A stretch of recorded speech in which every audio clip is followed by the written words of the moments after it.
Bapak, ibu-ibu, saudara-saudara kaum muslimin rahimakumullah. Di dalam kehidupan kita sebagai seorang muslim, minimal 5 kali dalam sehari semalam kita mendengar seruan untuk mendirikan solat yang disebut azan. Ada kalimat menarik di dalam kalimat azan itu, yakni seruan hayya 'alal falah, marilah menuju kepada keberuntungan, marilah meraih kemenangan. Seruan ini adalah kecenderungan dari setiap manusia, apapun warna kulitnya. Artinya, setiap orang dalam hidup selalu ingin meraih dan mencari kemenangan. Kemenangan akan melahirkan kepuasan batin, dan kepuasan batin memberikan kebahagiaan. Sedangkan kekalahan melahirkan penderitaan batin, dan penderitaan batin menjerumuskan seseorang di dalam berbagai bentuk kerugian. Jikalau inilah seruan azan, maka masalahnya ialah apa yang menyebabkan kita meraih kemenangan.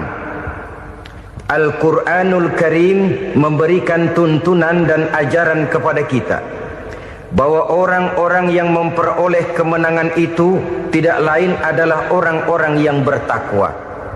Hanyalah mereka yang bertakwa kepada Allah Subhanahu wa ta'ala pada akhirnya akan tampil sebagai pemenang. Lalu siapa orang yang bertakwa itu? Dijelaskan dalam awal-awal Al-Baqarah, orang yang bertakwa yang akan meraih kemenangan. Pertama, alladzina yu'minuna bil ghaib, yaitu orang-orang yang beriman kepada yang gaib, percaya bahwa ada alam yang gaib, alam yang abstrak, alam yang tidak bisa dijangkau oleh salah satu daripada panca indera kita. Mereka percaya dan beriman kepada adanya malaikat, beriman kepada adanya iblis dan jin, beriman kepada adanya alam kubur, beriman kepada adanya alam mahsyar, beriman kepada adanya alam akhirat, beriman kepada adanya surga dan neraka. Beriman bukan cuma sekedar beriman dalam ucapan bibir saja, tetapi beriman yang nilai iman itu mampu mewarnai gerak dan gaya hidupnya. Iman yang meresap sampai ke tulang sumsum, kemudian memberikan dampak positif di dalam kehidupan manusia. Alam, kita tahu, adalah sesuatu yang selain Allah, dan Allah bukanlah alam. Apapun namanya selain daripada Allah, itu adalah alam. Alam pada hakikatnya terbagi menjadi 2. Ada alam syahadah, alam nyata, alam konkret, alam yang bisa dijangkau oleh salah satu indera kita. Kemudian ada alam ghaib, alam yang tidak bisa dijangkau oleh panca indera kita, alam metafisika, alam abstrak, alam yang wajib kita imani keberadaannya. Kita percaya bahwa malaikat itu ada, kita percaya kepada jin, bahwa jin itu ada, kita percaya kepada adanya iblis dan setan. Bukan percaya kepada iblis dan setannya, percaya bahwa iblis dan setan itu ada. Itu termasuk salah satu daripada sifat orang yang bertakwa kepada Allah. Saudara-saudara kaum muslimin rahimakumullah, kecenderungan pembangunan yang lebih bersifat materialistis biasanya menggeser aspek kehidupan rohani. Orang berpikir empiri, dan dalam pola pikir yang demikian, maka alam gaib tidak lagi mendapat perhatian. Aspek kehidupan yang bersifat rohaniah malah mulai ditinggalkan.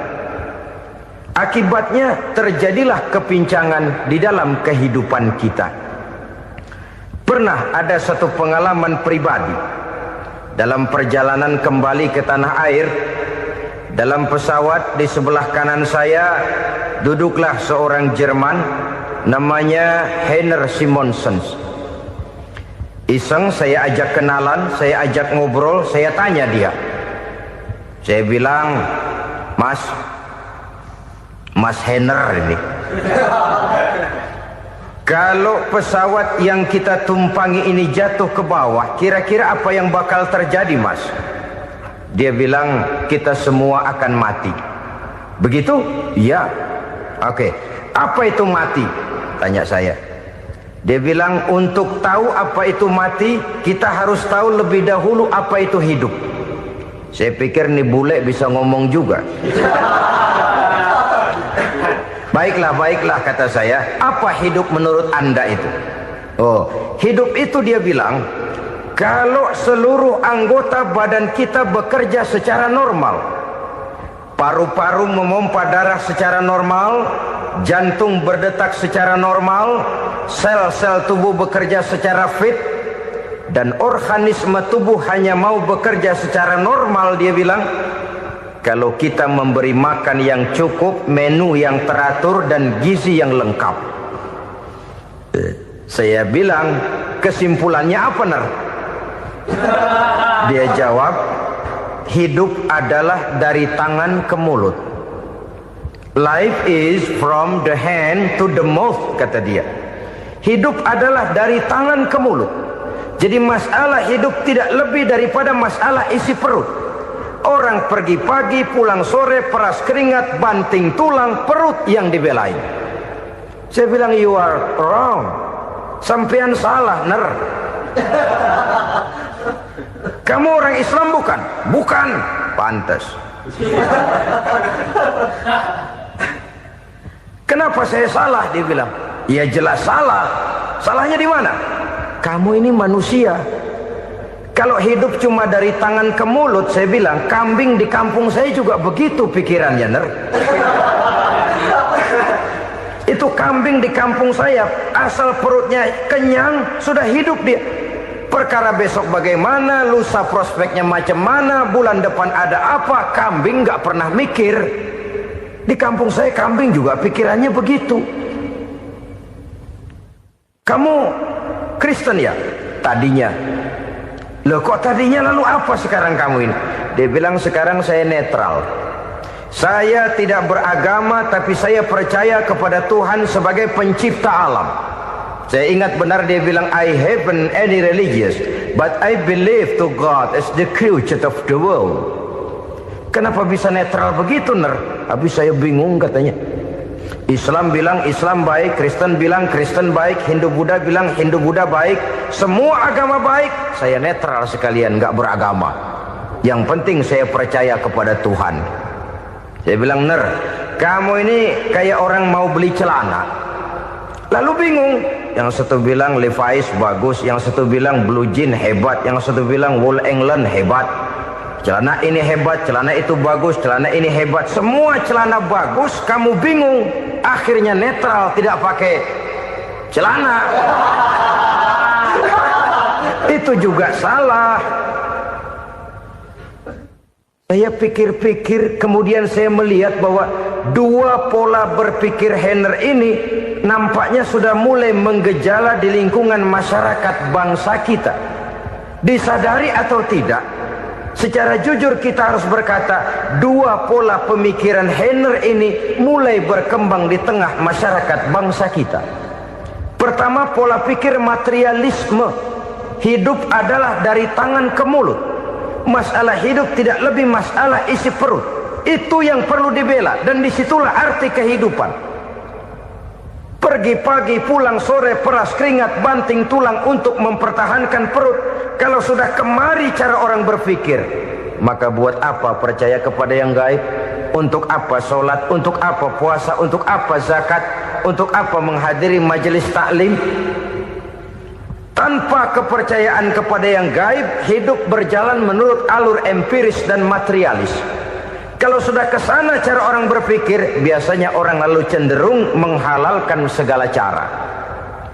Hanyalah orang yang percaya bahwa akhirat ada. Hanyalah orang yang percaya bahwa alam kubur itu ada. hanyalah orang yang percaya bahwa malaikat itu ada, hidupnya akan lebih terarah dan terkendali. Karena kepercayaan kepada yang gaib, yang merupakan fase daripada kehidupan setelah hidup yang sekarang ini, mewarnai gerak pribadi seseorang di dalam dia melakukan kegiatan hidupnya. Pola berpikir materialisme, disadari atau tidak, mulai menggejala di lingkungan masyarakat bangsa kita. Hidup tidak lebih dari urusan tangan ke mulut, mulut ke tangan, tangan ke mulut. Asal perut sudah kenyang, hiduplah sudah. Perkara bagaimana prospek hari yang akan datang, bagaimana akhirat, tidak jadi persoalan. Ini yang oleh Nabi diperingatkan, ad-dunya sijnul mu'min wa jannatul kafir. Dunia adalah penjara bagi orang beriman dan surga bagi orang kafir. Dulu di zaman Belanda hadis ini pernah disalah tafsirkan, disalah artikan, digunakan sebagai senjata untuk mengkebiri dan membuat impoten umat Islam. Sudahlah umat Islam gak usah macam-macam, kata Belanda. Dunia ini kan penjara buat orang Islam, surga buat orang kafir. Di penjara jangan bertingkah.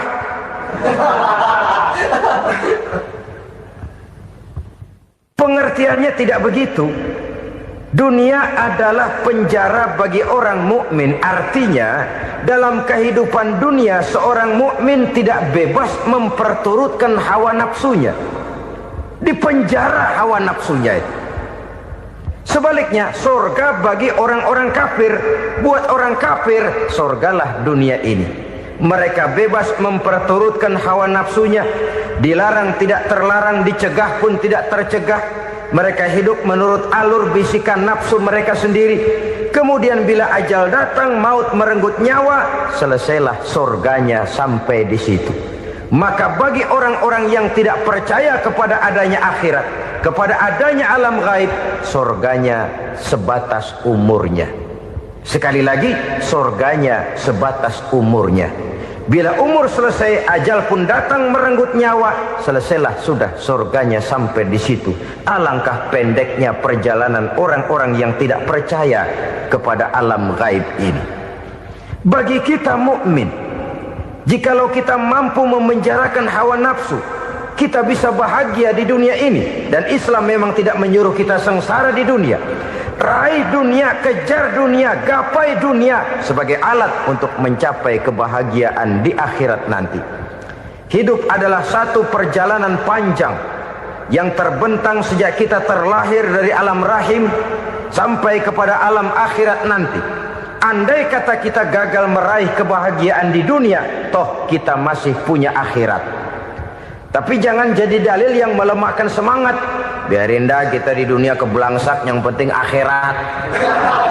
Akhirnya dunia benar-benar kebelangsak.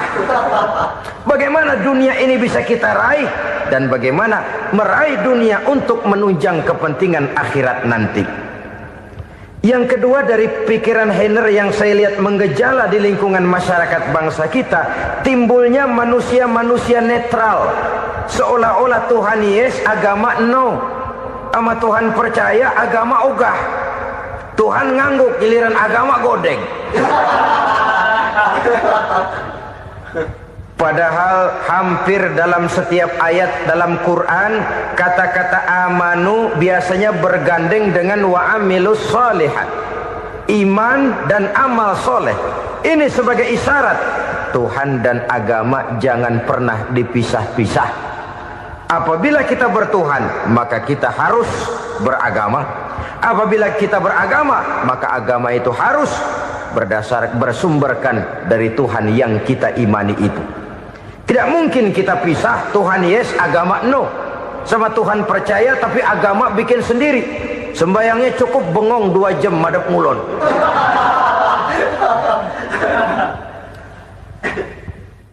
Saudara-saudara kaum muslimin rahimakumullah.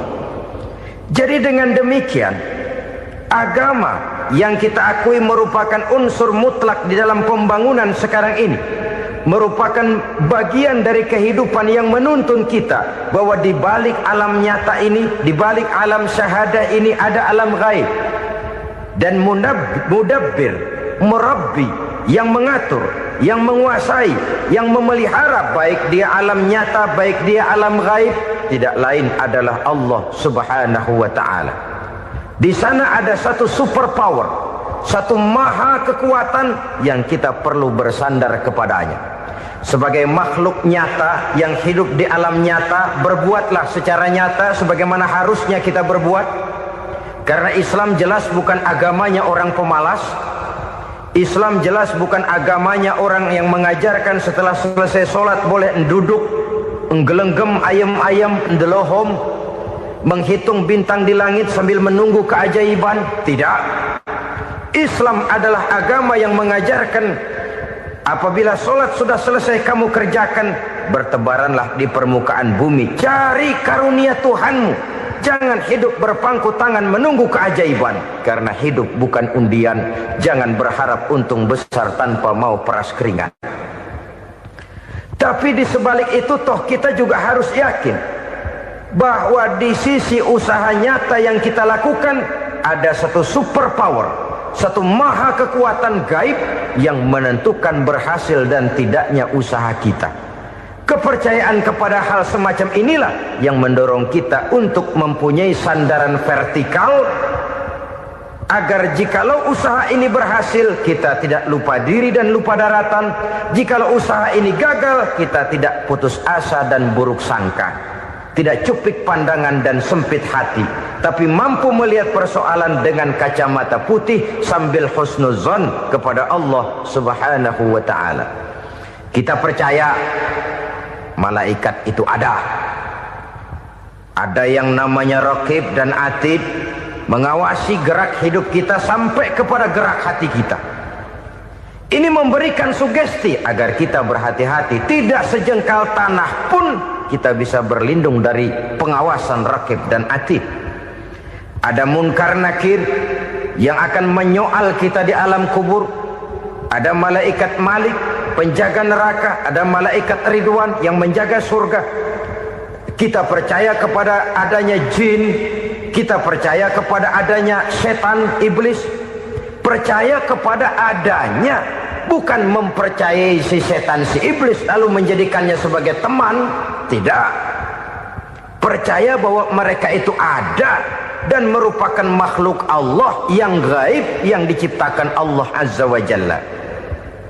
Kepercayaan kepada alam gaib memberikan motivasi terhadap gerak lahir manusia, sehingga dengan motivasi kepercayaan kepada yang gaib, gerak lahir jadi lebih terarah, jadi lebih terpelihara.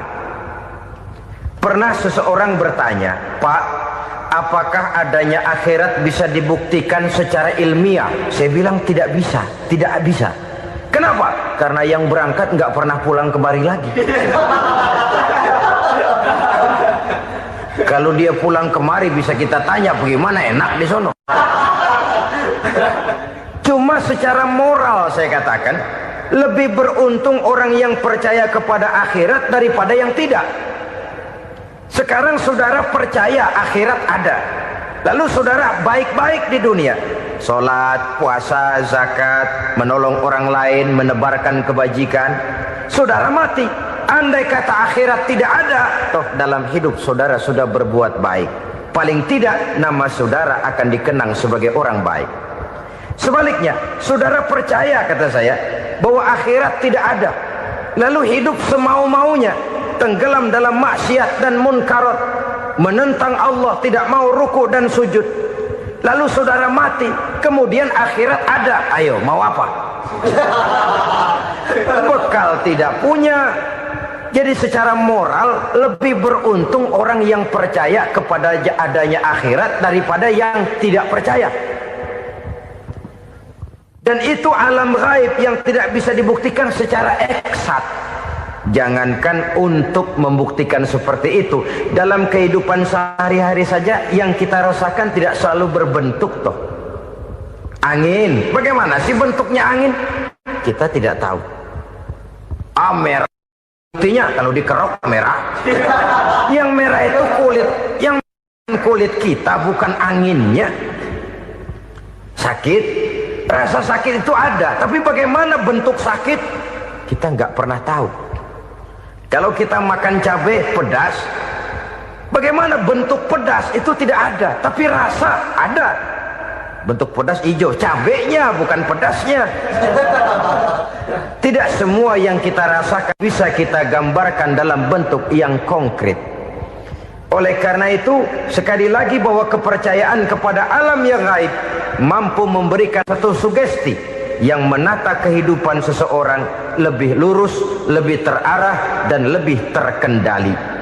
Maka wajar kalau kepercayaan kepada yang gaib mengantarkan seseorang untuk meraih kemenangan. Kenapa? Dia percaya kepada yang gaib, bahwa akhirat ada, bahwa alam kubur ada, bahwa pertanggungan jawab itu ada. Maka dia lalu tidak hidup saenae udele dewe, itu loh.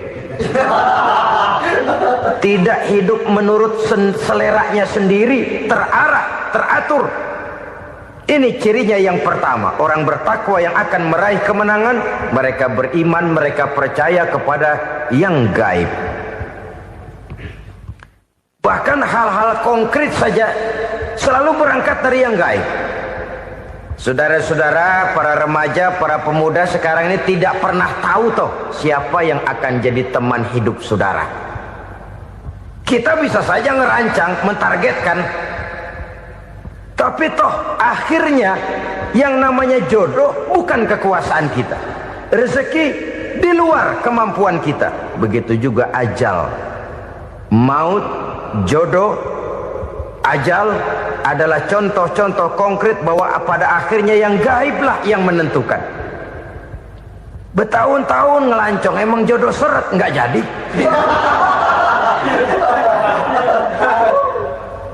Begitu kenal baru setengah malam nginep ditangkap hansip kan. Hal-hal semacam itu kadang-kadang kita berpikir suuzon, gilet, perempuannya cakep banget, lakinya rebek amat. Memang begitulah jodohnya. Memang begitulah jodohnya. Saudara hadirin ma'asyiral muslimin yang saya hormati, jadi hal-hal yang konkret saja kita yakini sepenuhnya ditentukan oleh satu superpower yang gaib itu tadi. Dari sanalah segala ketentuan itu berangkat dan kesanalah segalanya akan kembali. Maka kepercayaan kepada yang gaib meluruskan gerak hidup seseorang dan itu akan mengantarkan dia kepada meraih kemenangan. Satu. Yang kedua, wa yuqimuna shalah. Orang bertakwa yang akan meraih kemenangan itu adalah orang-orang yang mendirikan sholat.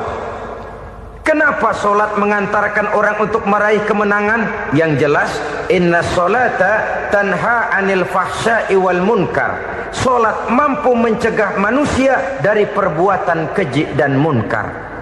Banyak filsafat hidup yang terkandung di dalam sholat ini. Sejak kita wudhu sampai kita menghadap ke arah kiblat, sampai kita melakukan gerak-gerak sholat, bacaan-bacaan yang ada di dalam sholat, lalu sampai kepada mengucapkan salam. Banyak filsafat hidup yang terkandung di dalam sholat. Umpamanya saja, setelah takbiratul ihram mulai kita dengan sholat dalam posisi berdiri, diajarkan dalam kitab-kitab fikih agar kita melihat ke arah tempat sujud. Ini kan filsafat kehidupan. Kalau kamu sholat dalam posisi berdiri, lihat tempat sujud. Jangan sholat mata jelalatan, sebab nanti bisa mengurangi kekhusyuan. Jadi wajar kalau yang dikatakan bahwa yang paling afdol adalah shaf yang di depan. Kenapa? Secara harfiah pengertiannya akan lebih mengundang kekhusyuan. Kenapa? Kalau kita di shaf paling depan di masjid umpamanya paling banter kita lihat tembok. Tapi kalau kita shaf di tengah atau di belakang, orang-orang di depan kita pun akan kelihatan. Yang bajunya loreng, yang bajunya genggang, yang bajunya macam-macam. Kita lihat, kadang-kadang kita pikirin, ada yang bajunya bolong. Kita sholat tapi dalam hati, nih orang bajunya robek yang nggak tahu apa. Ada saja hal-hal yang mengusik kekhusyuan kita. Oleh sebab itu diajarkan dalam posisi berdiri, lihat, arahkan pandangan matamu kepada tempat sujud. Ini kan filsafat kehidupan. Maksudnya apa? Kalau lagi diri lihat dong tempat sujud. Kalau udah di atas ingat dong sama yang bawah. Kalau sudah tinggi ingat dong dari mana kamu berangkat. Kalau sudah berkuasa bantu dong yang lemah. Kalau sudah kaya santuni dong yang miskin. Kalau sudah alim bimbing dong yang awam. Ini filsafat kehidupan. Dalam posisi berdiri kau lihat tempat sujud. Ini akan melahirkan kepekaan sosial di mana seseorang mau tahu kepada orang lainnya. Bagaimanapun kaya kita, tinggi pangkat dan jabatan kita, jikalau hidup hanya untuk kepentingan perut sendiri saja, rasanya belum membawa manfaat di dalam kehidupan kita. Tapi efek yang tertinggi sesungguhnya, solat mencegah manusia dari perbuatan keji dan munkar. Perbuatan keji dan munkar walaupun kelihatannya mendatangkan uang, membawa keuntungan, tapi itu keuntungan semu, keuntungan sementara. Dengan menipu orang lain kita bisa dapat untung, tapi tidak membawa berkah. Dan itu adalah kerugian besar dalam kehidupan kita. Maka untuk meraih kemenangan harus dimulai dengan membentuk kepribadian yang tegar, memiliki sandaran vertikal yang langsung kepada Allah Subhanahu wa ta'ala. Dan itu hanya bisa kita tempuh melalui jalur ibadah formal yang sudah ditentukan Allah, yakni solat yang 5 waktu.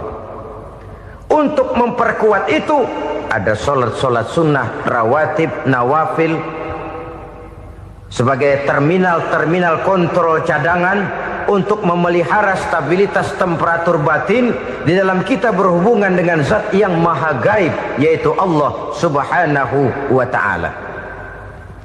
Orang sering bertanya, Pak, itu tetangga saya nggak sholat, duitnya nggak habis-habis, Pak. Nggak sholat tapi mobilnya tambah terus. Nggak sholat tapi usahanya makin maju. Tapi di sisi lain ada orang yang rajin sholat, rezekinya butak bener.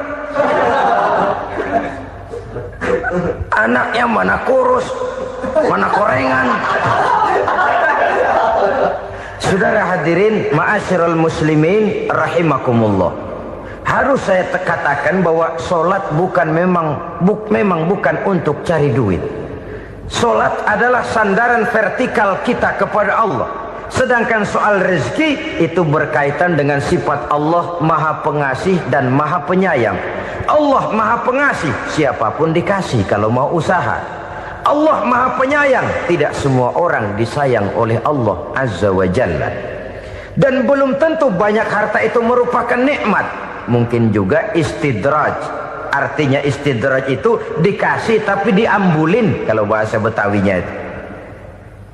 Dikasih tapi diambulin, itu bukan merupakan nikmat sesungguhnya, lebih merupakan azab dari Allah Subhanahu wa ta'ala.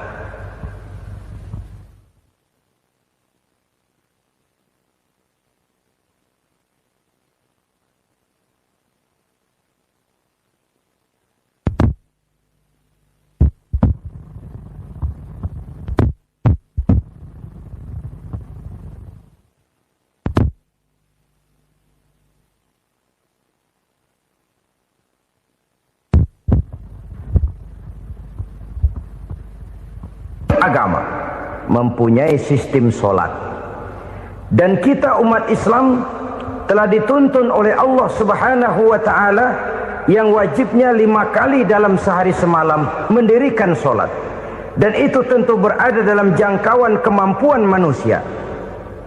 Pada awalnya barangkali kita memang merasa solat itu satu kewajiban, tapi semakin kita hayati makna, manfaat dan filsafat yang terkandung di dalam ajaran solat, semakin sampai kita kepada keyakinan bahwa solat adalah keperluan kita. Sehingga pada waktu tertentu dinilai puncaknya, kita tidak lagi akan berkata saya wajib solat, tapi kita akan berkata saya perlu solat. Kalau kita sudah merasakan itu adalah keperluan kita, nah di sanalah kita baru akan merasakan ruginya kalau hal itu tidak kita laksanakan. Sepanjang kita masih berkata saya wajib sholat, kita akan lebih merasakan dia sebagai beban ketimbang sebagai keperluan. Yang jelas Allah tidak memerlukan ibadah yang kita laksanakan ini. Dengan kata lain, andai kata satu dunia penuh ini orang tidak ada yang sholat satu pun, Allah tidak akan turun dari jabatan Tuhan. Jangan lalu berpikir kalau kita ngambek se-RW kagak sembahyang Tuhan tekor kali ini ya. Tentu tidak. Itu perlunya kita, bukan perlunya Allah. Dan pada induknya kita akan berkata, saya perlu agama. Kalau secara induk kita sudah memerlukan agama, maka konsep-konsep yang ada di dalam ajaran agama itu pun adalah juga merupakan keperluan kita. Baik dia bernama sholat, baik dia bernama puasa, baik dia bernama zakat, baik dia bernama haji, seluruhnya adalah keperluan kita. Dan sesuatu yang kita perlukan apabila tidak kita laksanakan akan melahirkan kerugian di dalam kehidupan. Jangan heran kalau kita membaca riwayat perjalanan hidup para salafus soleh, orang-orang soleh. Ada yang tahajud sampai 100 rakaat, ada yang sholat malam kakinya sampai bengkak. Kita sekalinya bengkak biri-biri. Ada yang sholat membaca surah dalam Al-Quran sampai khotam Quran. Kok mau? Mereka sudah merasakan itu keperluan. Itu saja soalnya. Satu saat pun jikalau kita merasa bahwa itu keperluan saya, kita pun akan melaksanakan seperti itu. Keperluan saya dalam kehidupan. Inilah yang kedua. Yang ketiga, orang bertakwa yang akan meraih kemenangan itu, wa mimma razaqnahum yunfikun. Mereka membelanjakan sebagian daripada rezeki yang diberikan Allah kepada mereka. Mereka infakkan di jalan Allah. Ada satu dialog menarik. Satu hari seorang anak muda bertemu dengan seorang kakek-kakek yang sudah dikenalnya baik. Bertanyalah anak muda ini, "Kek, umur kakek berapa tahun?" 15 tahun, kata si kakek. "Anak kakek berapa orang?" 1. "Harta kakek berapa banyak?" 15 juta. Si anak muda ini bengong. Lalu protes, "Kok kakek bohongin saya?" "Kenapa?" "Saya tahu umur kakek 70 tahun. Kenapa ngaku 15? Saya tahu anak kakek 5. Kenapa bilang 1? Saya tahu kakek miliuner, miliaran uang kakek. Kenapa ngaku cuma 15 juta? Begini, kata si kakek tadi. Benar, umur saya 70 tahun. Tapi dari umur yang 70 tahun itu baru 15 tahun terakhir ini saya merasakan ibadah kepada Allah. Meninggalkan maksiat, jauh dari segala macam munkarat. Maka yang 15 tahun inilah yang benar-benar saya rasakan sebagai umur saya. Benar anak saya 5, tapi yang 4 susah diatur. Cuman 1 rasanya nih yang bakal jadi si buah hati belahan jantung pelanjut cerita penerus sejarah. Cuma 1 ini yang saya harapkan, yang akan jadi anak soleh, yang akan membuat saya menerima pensiunan pahala. Kalau yang 4 apek dah, nggak ada harapan. Yang 1 nyekek botol melulu. Oh begitu, iya. Lalu kenapa kakek bilang harta kakek cuma 15 juta padahal saya tahu kakek uangnya miliaran, depositonya banyak? Ya karena 15 juta itulah yang saya ingat yang pernah saya belanjakan di jalan Allah. Saya merasa itulah harta saya yang sebenarnya. Yang miliaran yang saya simpan di bank kelak kalau satu saat saya mati akan jadi rebutan di antara anak-anak saya. Iya kalau anak saya soleh kayak yang 1 ini. Kalau yang 4 tadi udah tulen dia bakal berantem dah berebut tuh. Jadi 15 juta yang saya belanjakan di jalan Allah inilah yang saya merasakan benar-benar harta saya yang sesungguhnya. Dialog ini patut menjadi bahan renungan kita bersama. Diberikan kita umur 40, 50, 60, 70, 80. Berapa tahun dari umur yang diberikan itu yang jalan mulus, yang kita gunakan untuk melaksanakan ibadah? Banyak harta kita simpan di bank, di lemari, di dompet, di tas. Tapi berapa yang sudah kita depositokan di jalan Allah yang akan menemani kita di hari kita kembali nanti?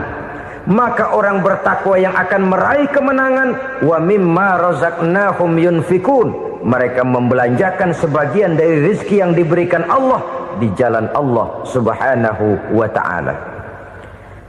Ma'asyiral muslimin rahimakumullah, zahirnya memang kita memberikan kepada orang lain, tapi hakikatnya kita menyimpan untuk diri kita sendiri. Kita memberikan kepada yatim piatu 25.000, zahirnya kita memberikan si yatim, hakikatnya kan kita cuma nyimpan. Saya berikan, titip kepadamu, ini untuk saya di akhirat. Kau boleh belikan baju, kau boleh belikan untukmu makan, kau boleh bayarkan sekolahmu. Ini untuk saya, hakikatnya. Kita nyumbang masjid 1 juta, zahirnya kita berikan kepada panitia masjid, tapi hakikatnya kan cuma titip 1 juta ya, untuk saya di alam kubur nanti. Silahkan kau boleh belikan semen, ini uang, belikan besi, belikan pasir. Saya cuma sekedar titip untuk kepentingan saya. Hakikatnya kita cuma sekedar menitip. Sebagaimanapun pada hakikatnya, apapun yang kita miliki dalam kehidupan kan cuma sekedar hak guna pakai, bukan hak milik mutlak. Harta kita, rumah kita, kendaraan kita, kebun kita, pabrik kita, hak guna pakai saja. Hak milik mutlak cuma untuk Allah subhanahu wa ta'ala. Saudara-saudara kaum muslimin rahimakumullah, ini yang ketiga. Kemudian yang keempat, orang-orang bertakwa yang akan meraih kemenangan,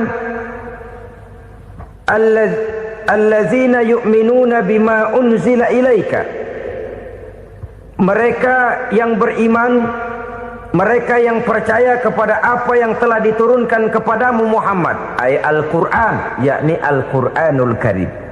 Setelah percaya kepada yang gaib, mendirikan solat, kemudian menginfakkan sebagian dari rezeki yang diberikan Allah, mereka juga lalu percaya kepada yang diturunkan terhadap Nabi, yaitu tidak lain Al-Quranul Karim. Sekali lagi di sini, percaya bukan hanya sekedar percaya saja, tetapi percaya lalu menjadikan Al-Quran itu sebagai pedoman hidup. Sebab memang Al-Quran itu adalah GBHM, garis-garis besar haluan muslim. Apa yang harus kita lakukan, apa yang harus tidak kita lakukan, bagaimana mestinya kita bertingkah laku dan berbuat, seluruhnya tercantum di dalam Al-Quranul Karim. Itu sebabnya ketika satu hari Aisyah ditanya bagaimana akhlak Rasul, beliau menjawab, kana Rasulullah sallallahu alaihi wasallam khuluquhul Quran. Akhlak daripada Rasulullah tidak lain adalah Al-Quran. Jawaban simpel ini memberikan gambaran bahwa keseluruhan daripada konsepsi Quran sudah diterjemahkan dalam kehidupan Rasulullah sallallahu alaihi wasallam. Karena kita tahu akhlak adalah keseluruhan dari gerak hidup manusia. Sejak ia berpribadi, berumah tangga, bertetangga, bermasyarakat, sampai kepada berbangsa dan bernegara, Al-Quran tetap memberikan sentuhan nilainya. Oleh karenanya, orang-orang yang bertakwa adalah orang-orang yang menjadikan Al-Quran sebagai pedoman dalam kehidupannya. Dan kita yakini Al-Quran diturunkan kepada Nabi Muhammad bukan merupakan produk Nabi Muhammad. Isi dan redaksinya langsung dari Allah subhanahu wa ta'ala. Kemudian cirinya yang kelima, orang bertakwa yang akan meraih kemenangan itu, wa ma unzila min qablika. Tidak hanya sekedar percaya kepada yang diturunkan terhadap Nabi Muhammad, yaitu Al-Quran, mereka juga percaya kepada apa yang pernah diturunkan kepada para nabi, kepada para rasul sebelum Nabi Muhammad. Percaya kepada adanya suhuf, percaya kepada adanya Taurat, percaya kepada adanya Injil, percaya bahwa Allah dahulunya sudah menurunkan Taurat kepada Musa, percaya bahwa Allah sudah menurunkan Injil kepada Isa, percaya Injil ada, Taurat ada, diturunkan Allah untuk Isa dan Musa, tetapi tidak wajib mengamalkannya karena kita sudah diberikan Al-Quranul Karim. Ini yang perlu saya garis bawahi. Kita percaya Allah telah menurunkan Injil dahulu kepada Isa. Kita percaya bahwa Allah telah menurunkan Taurat dahulunya kepada Nabi Musa. Kadang-kadang ini dijadikan dalih, dikacaukan pengertiannya. Quran saja mengajarkan bahwa orang yang bertakwa harus percaya kepada Injil, maka pakailah Injil. Apalagi kalau ayat sebelumnya ditilap, dihapus, dihilangkan, Injilnya yang ditekankan, maka akan terjadilah penekanan yang salah arah. Karena salah arah akhirnya bisa merusak dan menghancurkan akidah. Ketika Rasul suatu saat pernah ditanya orang, "Ya Rasul, bagaimana sikap kita sebagai muslim terhadap Injil yang ada sekarang?" Beliau menjawab, "La tukadzibuhu jami'an wa la tusaddiquhu jami'an." Jangan didustakan seluruhnya, jangan juga dibenarkan semuanya. Artinya, ini sudah merupakan gambaran dari Rasul bahwa dalam Injil yang ada sekarang masih ada ajaran-ajaran tauhid yang dibawa oleh Nabi Isa dan diajarkan kepada umatnya. Tapi juga dalam Injil yang sekarang ini sudah terkena intervensi dan investasi manusiawi. Karena itu Rasul menyimpulkan, la tukadzibuhu jami'an wa la tusaddiquhu jami'an. Jangan didustakan semua, jangan dibenarkan seluruhnya. Kita memang percaya Allah telah menurunkan Injil kepada Nabi Isa dulu, tapi kita tidak wajib mengamalkan Injil. Kita percaya Allah telah menurunkan Taurat kepada Nabi Musa, tapi kita tidak wajib mengamalkan kitab ajaran Taurat. Yang wajib kita percayai dan kita amalkan hanyalah Al-Quranul Karim. Kenapa? Oleh karena baik yang ada di dalam Taurat, baik yang ada di dalam Injil, tentu tercakup di dalam Al-Quran sebagai kitab terakhir yang diturunkan oleh Allah Subhanahu wa Ta'ala. Dan itu wajar. Kalau seorang pejabat mau mengeluarkan satu keputusan baru, tentu dia harus meninjau keputusan-keputusan lama. Andai kata dianggap tidak berlaku, dianggap tidak relevan lagi, maka keputusan-keputusan lama itu tentu sudah dianggap tidak berlaku. Sebagian daripada aturan-aturan dalam keputusan lama yang masih dianggap relevan tercantum dalam keputusan baru yang wajib diamalkan. Begitulah hubungannya antara Al-Quran, Taurat, Zabur, dan Injil. 4 kitab samawi yang diturunkan Allah masing-masing kepada Zabur untuk Nabi Daud, Taurat untuk Nabi Musa, dan Injil untuk Nabi Isa alaihi wassalatu wassalam. Ketiga-tiga kitab itu kita percayai adanya. Kita yakini Allah telah menurunkan Zabur, Taurat, dan Injil. Tapi kita tidak wajib mengamalkannya. Yang wajib kita mengamalkannya sekarang ini tidak lain hanyalah Al-Quranul Karim saja. Karena ia mencakup apa yang ada di dalam Zabur, apa yang ada di dalam Taurat, dan apa yang ada di dalam Injil. Keotentikannya bisa dipertanggungjawabkan. Ya, tapi kan Nabi Muhammad sudah mati 14 abad yang lalu, dan di zaman beliau Al-Quran kan belum dikodifikasikan, belum ditulis. Bagaimana keotentikannya bisa dipertanggungjawabkan? Mudah saja. Allah berjanji, inna nahnu nazzalna dzikra wa inna lahu lahafizun. Kami yang menurunkan Al-Quran dan kami yang akan menjaga dan memeliharanya. Allah turunkan Quran, Allah menjaganya. Bagaimana cara Allah menjaga Al-Quran itu? Banyaknya orang-orang yang hafaz Al-Quran. Hafaz Al-Quran 30 juz, 114 surah, 6.666 ayat. Sehingga jangankan satu kata Jangankan satu ayat, satu kalimat saja berubah sudah akan timbul reaksi dan mudah dimengerti. Kenapa? Banyak orang-orang yang hafaz Al-Quran. Sedangkan pada setiap akhir tahun biasanya malaikat Jibril selalu mengadakan checking terhadap ayat-ayat yang diturunkan pada waktu itu. Di zaman Nabi sendiri sudah ada usaha kodifikasi. Dan yang lebih luar biasa lagi, sampai hari ini tidak seorang pun mampu membuat satu ayat saja semacam Al-Quran. Ke bahasa manapun dia diterjemahkan, naskah aslinya tetap ikut, rujukan dasarnya tetap ada. Berdasarkan itu maka tidak mungkin terjadi penyelewengan terhadap atau pemalsuan terhadap ayat-ayat Al-Quranul Karim. Kesuciannya, keotentikannya, kemurniannya bisa dipertanggungjawabkan. Ma'asyiral muslimin rahimakumullah. Oleh karenanya, konsepsi dasar daripada ajaran Islam ini memang tidak lain adalah Al-Quran dan Sunnah.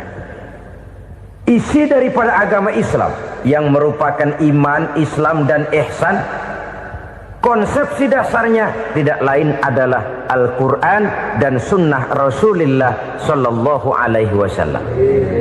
Maka yang kita perlukan sekarang ini adalah terjemahan Al-Quran di dalam kehidupan kita. Dengan demikian, maka gaya kehidupan yang lebih Qurani itulah yang kita dambakan. Kita perlu memang terjemahan Quran dalam bahasa Inggris, dalam bahasa Belanda, dalam bahasa Jepang, tapi yang lebih kita perlukan adalah terjemahan Quran di dalam kehidupan kita. Konsekuen, tidak memanipulasi, ringan sama kita jinjing, berat sama kita pikul. Jangan kalau lempengan ayat Quran tuh kira-kira enak diamalin, keras teriakan kita. Giliran kira-kira ayat Quran itu mukul kepala kita sendiri, diam kita. Itu ciri yang pernah disindir Allah dalam awal-awal Baqarah juga. Ciri beragamanya orang yang munafik. Kullama adha'a lahum masyawfih, kata Allah. Wa iza azlama alaihim qamu. Apabila terang mereka jalan, apabila gelap mereka berhenti. Artinya, kalau kira-kira di Islam nguntungin, rame-rame pada teriak Islam. Tapi ketika diminta untuk berjuang, ketika dituntut untuk berkorban, rame-rame mengundurkan diri.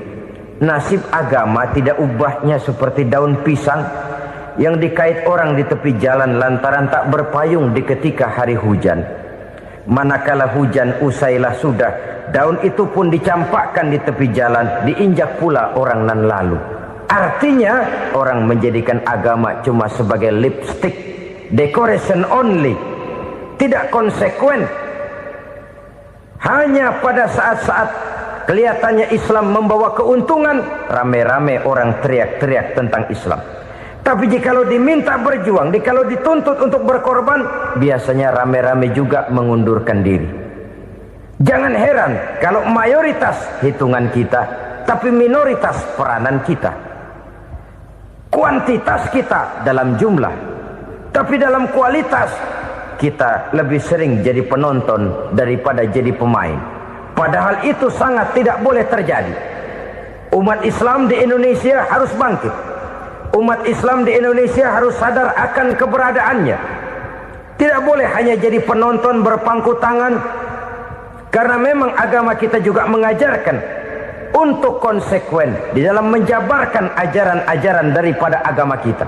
Kita sering jatuh menjadi umat yang lemah oleh karena kita ini tidak pandai menggalang kebersamaan yang diakibatkan tidak konsekuennya kita. Diistilahkan bahwa umat Islam di dalam menggalang kebersamaannya itu harus seperti orang main sepak bola. Saudara-saudara kan tahu orang main sepak bola itu.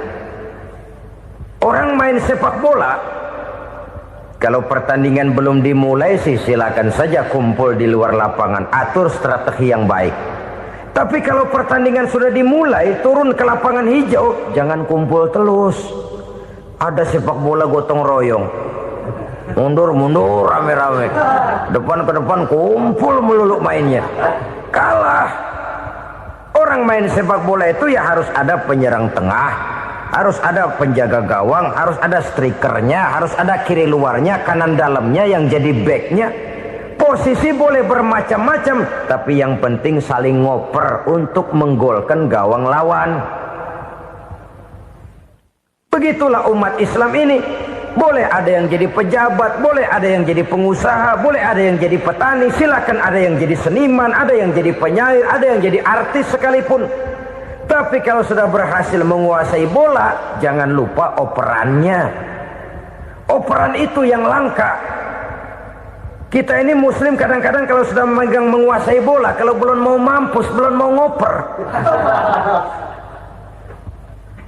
Nanti kalau sudah nggak punya bola, baru mau ngoper.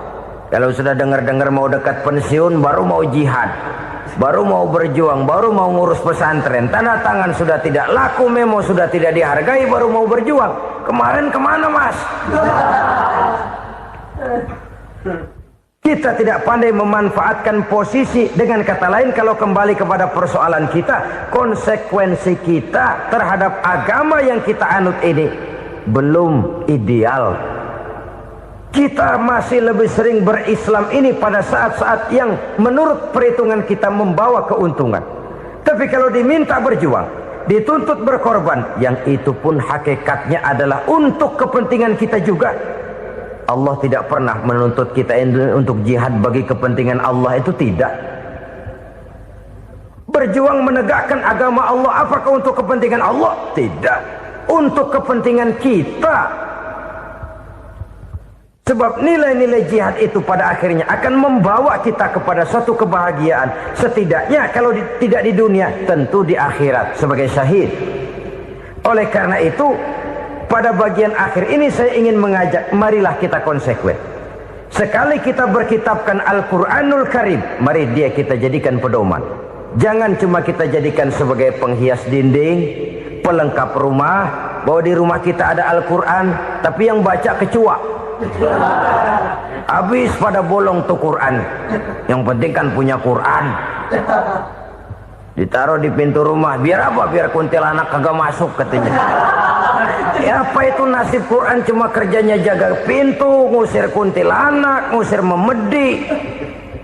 Bagaimana kita hidup menurut tuntunan Al-Quran? Kadang-kadang tidak pernah menjadi masalah bagi kita. Maka bagaimanakah Al-Quran akan mungkin membawa keberkahan dalam hidup kalau ajarannya kita injak-injak dalam keseharian kita? Mewujudkan gaya hidup yang lebih Qurani, itulah yang akan kita rintis di dalam kehidupan kita. Bertahap, step by step, menurut kemampuan yang ada pada kita. Jika jalan ini tidak bisa kita selesaikan, percayalah akan ada generasi penerus yang akan melanjutkan usaha dan cita-cita mulia itu. Jadi percaya kepada Taurat, percaya kepada Injil, sekedar percaya Allah dahulunya sudah menurunkan itu. Tapi kita tidak wajib mengamalkannya. Kenapa? Generasi Injil masa berlakunya sudah kedaluarsa. Taurat masa berlakunya sudah kedaluarsa. Injil pernah berlaku untuk orang Nasrani di zaman Nabi Isa. Taurat pernah berlaku untuk orang Yahudi di zaman Nabi Musa. Setelah generasinya berlalu, datang Rasul penutup yang membawa Al-Quranul Karim. Maka Al-Quran itulah yang berlaku menjadi pedoman sampai hari akhir nanti. Jangan jauh dari Al-Quran, karena apabila ini kita lakukan, maka kita akan kembali kepada satu gaya hidup yang jauh dari tuntunan agama, dan itu artinya kita akan semakin jauh untuk meraih kemenangan. Saudara-saudara kaum muslimin rahimakumullah, yang keenam, yang terakhir, orang-orang bertakwa yang akan meraih kemenangan itu wabil akhirati hum yuqinun. Mereka percaya, mereka yakin seyakin-yakinnya akan adanya hari akhir, di mana seseorang akan mempertanggungjawabkan seluruh perbuatannya di dalam hidup ini.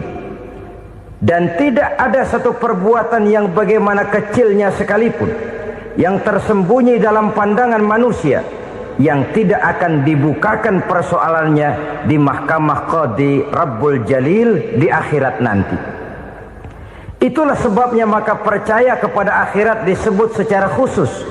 Padahal di awal tadi sudah dijelaskan yu'minuna bil ghaib, percaya kepada alam gaib, dan alam gaib ini termasuk akhirat.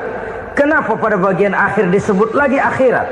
Karena ternyata bahwa kepercayaan kepada adanya akhirat merupakan induk dari kepercayaan terhadap adanya malaikat, setan, jin dan lain sebagainya, dan akan lebih memberikan sugesti dalam kehidupan manusia untuk meluruskan gerak hidupnya. Jikalau satu saat tergerak hati akan berbuat kejahatan, ingin mencuri, sadarlah, awas ada akhirat. Sebab kalau kita cuma teriak awas ada polisi, itu cuma tertunda sementara, begitu polisi meleng embat. Kalau kita ingin berbuat jahat cuma berteriak awas ada hansip, cuma sementara hansip itu ada. Tapi kalau ceritanya awas ada akhirat, mau menyeleweng awas ada akhirat, mau berjudi awas ada akhirat, mau mencuri awas ada akhirat. Keyakinan yang akan meluruskan gerak hidup manusia